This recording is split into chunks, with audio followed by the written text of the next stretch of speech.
Today I'm sharing with you how to make my favorite garlic bread. It's crispy on the outside, extremely soft on the inside, garlicky, it's so good. At first, we're going to bloom the yeast, so get 1 cup of warm water. Make sure the water is about 90 degrees, not too hot because you can't kill the yeast. Add half of a tablespoon of dry yeast, 1 tablespoon of flour, and 1 tablespoon of honey. You can substitute honey for sugar if you want. Mix it up and let it bloom for about 10 minutes at room temperature. You'll see white foam forming on the surface. That means the yeast is active and you can bake. Add that to the bowl.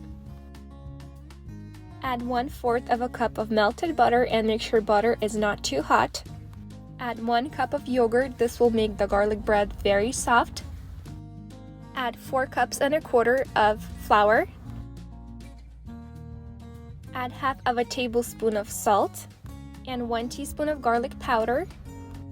Knead the dough. You can do it either by hand or with a stand mixer. When you gently touch the dough with a clean hand, it shouldn't be sticky. If it's still sticky, add a few extra spoons of flour. Cover it and place it in a warm corner of your kitchen. Wait until it doubles in size. Usually this takes about an hour and a half. Dust some flour on your working surface. Split the dough into 12 even pieces.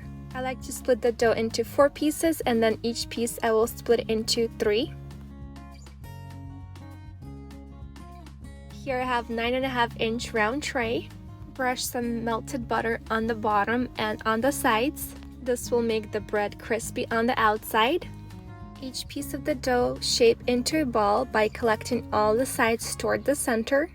Then flip it over and roll it against non-floured surface to make a perfect ball. Place them in a tray. Here's another one. So you make it flat and then collect all the sides toward the center and then flip it over, roll it against non-floured surface. Here's a perfect ball. Cover them and let them proof for 30 minutes in a warm corner of your kitchen. Brush some melted butter on top. Bake at 425 for 18 minutes first. For the topping, I'm using 3 tablespoons of melted butter combined with 5 pressed garlic cloves. I'm adding some fresh dill and half of a cup of Parmesan cheese. Mix it up. When the bread turns golden in color, add the topping. Bake additional 8 minutes until desired color. Total baking time is about 28 minutes. This garlic bread is my favorite. It's so fun to make. It's very soft. Just look at this dough structure. It's very soft. I hope this was useful. See you again soon.